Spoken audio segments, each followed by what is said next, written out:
ನಮಸ್ಕಾರ ಸ್ನೇಹಿತರೆ. ನಟ ಕಮಲ್ ಹಾಸನ್ ಅಭಿನಂದಿಸಲು ಬಂದ ಅಭಿಮಾನಿ ಮೇಲೆ ಗರಂ ಆದ ಪ್ರಸಂಗ ನಡೆದಿದೆ. ರಾಜ್ಯಸಭೆಗೆ ನಾಮಕರಣಗೊಂಡ ಹಿನ್ನೆಲೆ ಚೆನ್ನೈನಲ್ಲಿ ಎಂಎನ್ಎಂ ಪಕ್ಷದ ಕಾರ್ಯಕರ್ತರ ಸಭೆ ಆಯೋಜಿಸಲಾಗಿತ್ತು. ಈ ಸಭೆಯಲ್ಲಿ ಕಮಲ್ ಭಾಗಿಯಾಗಿದ್ದರು. ಈ ವೇಳೆ ಅಭಿಮಾನಿಯೊಬ್ಬ ವೇದಿಕೆ ಮೇಲೆ ಖಡ್ಗದ ಗಿಫ್ಟ್ ಕೊಡಲು ಮುಂದಾಗಿದ್ದಾರೆ. ಇದು ಕಮಲ್ಗೆ ಇಷ್ಟ ಆಗಲಿಲ್ಲ. ಖಡ್ಗವನ್ನ ಹಿಡಿಯಲು ನಿರಾಕರಿಸಿದ್ದಾರೆ.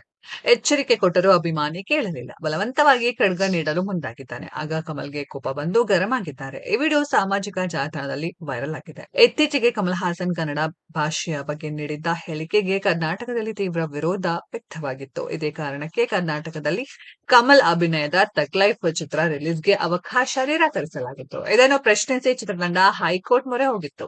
ವಿಚಾರಣೆ ವೇಳೆ ಕನ್ನಡಿಗರ ಕ್ಷಮೆ ಕೇಳದ ಕಮಲ್ಗೆ ಹೈಕೋರ್ಟ್ ಚಾಟಿ ಬೀಸಿತ್ತು. ಬಳಿಕ ತಗ್ ಲೈಫ್ ಬಿಡುಗಡೆ ಕುರಿತು ವಿಚಾರಣೆಯನ್ನ ಹೈಕೋರ್ಟ್ ಜೂನ್ 20ಕ್ಕೆ ಮುಂದೂಡಿತ್ತು. ಶುಕ್ರವಾರ ವಿಚಾರಣೆ ನಡೆಸಿದ್ದ ನಾಗಪ್ರಸನ್ನ ಅವರು ಕಮಲ್ ಹಾಸನ್ಗೆ ಕ್ಷಮೆಯಾಚನೆ ಮತ್ತು ವಿವಾದ ಇತ್ಯರ್ಥ ಮಾಡಿಕೊಳ್ಳಲು 1 ವಾರ ಅವಕಾಶ ಕೋರಲಾಗಿತ್ತು. ಇನ್ನು ಕಮಲ್ ಹಾಸನ್ ಕ್ಷಮೆ ಕೇಳಲಿಲ್ವಾ, ಸುಪ್ರೀಂ ಕೋರ್ಟ್ ವಿಚಾರಣೆ ಏನಾಯಿತು ಎಂದು ಪ್ರಶ್ನಿಸಿದ್ದರು. ಇದಕ್ಕೆ ಉತ್ತರಿಸಿದ ಕಮಲ್ ಪರ ವಕೀಲರು ಕ್ಷಮೆ ಕೇಳಿಲ್ಲ, ಸುಪ್ರೀಂ ಕೋರ್ಟ್ ಕರ್ನಾಟಕ ಸರ್ಕಾರಕ್ಕೆ ನೋಟಿಸ್ ಜಾರಿ ಮಾಡಿದೆ ಎಂದು ತಿಳಿಸಿದ್ದರು. ಸ್ನೇಹಿತರೆ, ಇದರ ಬಗ್ಗೆ ನಿಮ್ಮ ಅನಿಸಿಕೆಯನ್ನ ಕಾಮೆಂಟ್ ಬಾಕ್ಸ್ ಅಲ್ಲಿ ಕಾಮೆಂಟ್ ಮಾಡಿ. ಈ ವಿಡಿಯೋ ಇಷ್ಟ ಆಗಿದ್ರೆ ಲೈಕ್ ಮಾಡಿ, ಶೇರ್ ಮಾಡಿ, ಚಾನೆಲ್ ನ ಸಬ್ಸ್ಕ್ರೈಬ್ ಮಾಡಿ, ಪಕ್ಕದಲ್ಲಿ ಇರೋ ಬೆಲ್ ಐಕಾನ್ ನ ಹಿಟ್ ಮಾಡಿ. ಮುಂದಿನ ವಿಡಿಯೋದಲ್ಲಿ ಭೇಟಿಯಾಗೋಣ. ಧನ್ಯವಾದಗಳು.